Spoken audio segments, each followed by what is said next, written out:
Hey everyone, and welcome back to the channel. Today we've got this Gravely ZT HD60 we're going to do a hydro oil change on.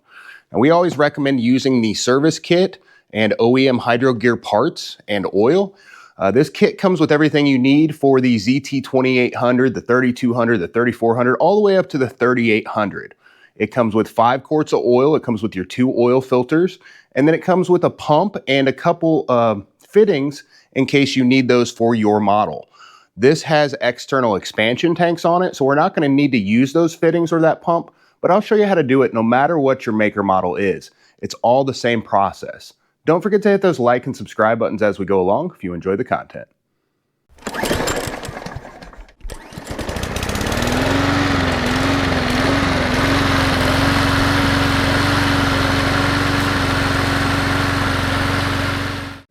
To start with, I like to jack the rear end up and put it on jack stands, remove those rear tires. It's going to give us a little bit better view in here so you guys can see everything good. And it'll give you a little more room to work with since you don't know exactly what you're doing. When you're doing this, you're going to have to jack it up and put it on jack stands or get it off the ground for the purge process anyway, so we might as well start now to make it a little bit easier. When you jack up the rear, you want to find a nice spot on the frame, either on one of the sides or at the back. You do not want to jack up under the hydros themselves or the clutch of the machine. That will cause damage. Do not do it. Now that we have it jacked up and we've got the rear tires removed, we want to check the fill port cap and make sure that we can actually get oil back into this once we drain it out. You don't just want to start by removing the filters, drain everything out, and not be able to put oil back in it. Sometimes these are extremely tight. Normally they're 1/4 inch or 3/16 Allen head. Sometimes they're 11/16 or even 13/16, 13 millimeter. It really depends on exactly what version you have. Some of the newer ones are different than the older ones. Regardless, make sure you can loosen this and get that cap off, and then we can start to drain it. These are always in the same location at the top of the hydro. You can see mine has the hose going to it for the expansion tank, but that's where your plug will be if you do not have those expansion tanks.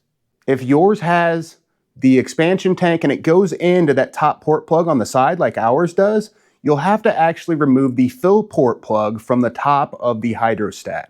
That's going to allow air in, and it's going to allow that oil to get down into the whole system. Without that, if you go to try to fill that reservoir, it's going to go down very, very slowly. I mean, you'd spend hours putting it in. Eventually, would it get to the bottom? Sure. But this way, it gets there very quickly. Once we confirm that we can loosen that cap, we can go ahead and remove the 3/8 bolts holding the covers for the oil filter. Take the 2 bolts out for the cover.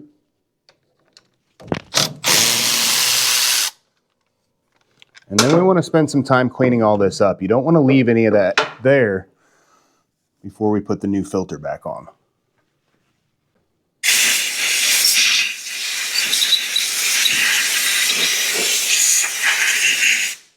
Before you drain the oil, you will want to, on your expansion tank or tanks, loosen the cap. If you got 2, you got to loosen both of them. You can take it off, but I like to keep it on there just loose. If you don't loosen that up, the expansion tank will actually not drain down into the hydro. So it'll still be sitting in there when you go to refill it. If you don't have an expansion tank, obviously you don't have to worry about that. Now we can put our bucket down below to catch all the oil for the system. You do want to make sure that it's got enough room for about 2 quarts of oil. When you go to remove the filter, sometimes they're on there extremely tight. I like to use a big pair of vice grips to get it going. Once you start to turn it, it should be pretty easy. Now it'll spin off without issue. And all of the oil from the whole hydro will drain all at once. It comes pretty quickly. Spilt a little bit there. Be prepared for that to come down. And we'll leave it drain for just a few minutes to get everything out. This one looks like it's been a little while since it's been changed. Once completely done draining, you want to clean up the area. All of that mating area should be completely clean.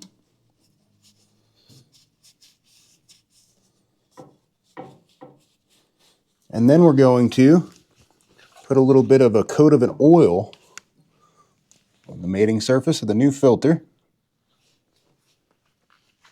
Then we're going to screw that back on there.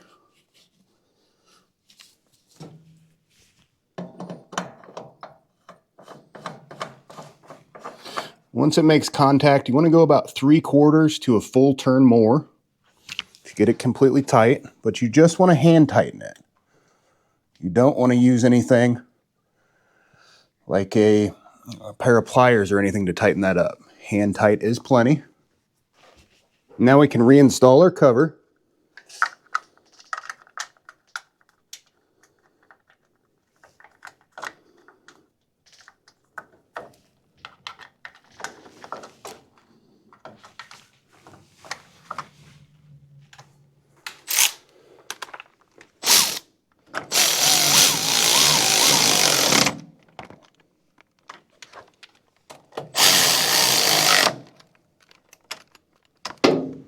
Now that we've got the filter and the cover put back on, there's a couple different ways to refill the oil depending on what your setup is. Some of them are going to have one single expansion tank for both hydros. Some of them are going to have one expansion tank for each hydro. There's others that aren't even going to have that expansion tank. If you don't have an expansion tank, you will have to remove that top port plug that is on the side of the hydro. And from there, you're basically going to screw in this piece to it and then hook up your pump coming from the quart of oil. So you'll screw that in, and then you're going to pump the oil into it. So you're going to pump the oil continuously until oil starts to come out of this location. Once it starts to come out, you know it's full. You put the cap back in. If yours has reservoirs that do not go into the side, you'll remove this same plug, and we're going to fill the oil from the top from the reservoir itself. Same thing we're looking for, whether it's this plug that's out or the top plug. We're looking for, once it's filled up, we put that plug back in and proceed to top off the hydro oil. Each side should take right about 2 quarts, or collectively right about 4.5 quarts for the entire system. If it starts filling up to that fill port plug at the top, you'll want to put that back in and go ahead and fill up the hydro reservoirs. I like to start a little bit above the cold line because you're definitely going to lose a little bit due to the air still in the system. Once we've got the oil all filled back up, I like to put the tires back on. Go ahead and put them back on. Make sure they're not touching anything, but leave it on the jack stands. And then we want to purge the system. The reason we want to purge the system is you don't want any air in it. If there's any air left in it, you're going to get poor performance and excessive wear out of the hydros. So we've got to make sure all that's out. If you don't have the expansion tanks, it's a little bit harder, but with that top port plug, once it's filled up and you have it back reinstalled, you will have to remove that again to check this oil after the purge procedure. So it's kind of a pain with having to either remove the tires again or get back under it again, as opposed to with the expansion tanks, it's easy just to add and check from the top. But during the purge procedure, you will want to keep an eye on that oil level and make sure that it is to at least that cold mark or a little above. Now, when you do the purge procedure, you do have to find the knob or the lever or whatever on your machine. They're a little bit different depending on your model, but to push the machine, you want to disengage that hydro like you're going to push it. These can be in different spots, but they'll always be towards the rear of the machine. Then we basically go to full throttle. We get on the machine, disengage the parking brake if it has one, and we're going to pull those levers to the inside and go forward and backwards 6 times very slowly each direction. Once you completed that, you'll turn it off, you'll re-engage that hydro, so you push that back into the run position, and then you're going to go start it back up and same procedure, parking brake off, forward and backwards 6 times very slow each direction. We'll repeat that 3 times. They always say 2 to 3 times, normally 2. You seem to still get a little bit of noise and still a little bit of air in it. But in between each, you will want to check that oil level. Make sure that it's completely full still. Once you get smooth operation out of those tires, you see the wheels spinning real nice, and you don't get a bunch of noise, you know that the process is complete. Go cruise it around for a while, get it into hot operating procedure, mow with it half an hour or whatever. After that, let it cool completely down before you check the system again. Now, again, if you have the models without the expansion tanks, you will have to pull that top port plug off again and make sure that it's filled all the way to the top there, that it is draining out. Use that same accessory that we did before on each side. If you just have the expansion tanks, once it cools down completely, even overnight if you'd like, you want it right to that cold mark after it's been sitting. Now, if it doesn't have a cold mark, you will want it about a third of the way, quarter of the way to a third of the way full is where the full mark is going to be on that. Once that is the case, after it's sat and your level is still good, you're not getting any noise, the purge procedure is complete and you're good to go. So there we have it. Not too hard of a process. Should take half an hour to 45 minutes, maybe a little bit longer if you've got one of the more difficult setups. But either way, it's the same process no matter what happens.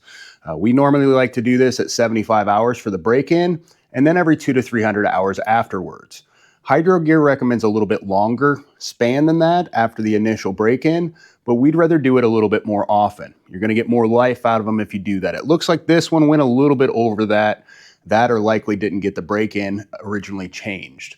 Hopefully this has helped you out if you needed to get that ZT Series Hydro Gear oil changed and your hydros maintenanced. Don't forget to hit those like and subscribe buttons if you enjoyed the content. Thank you for watching and have a great rest of your day.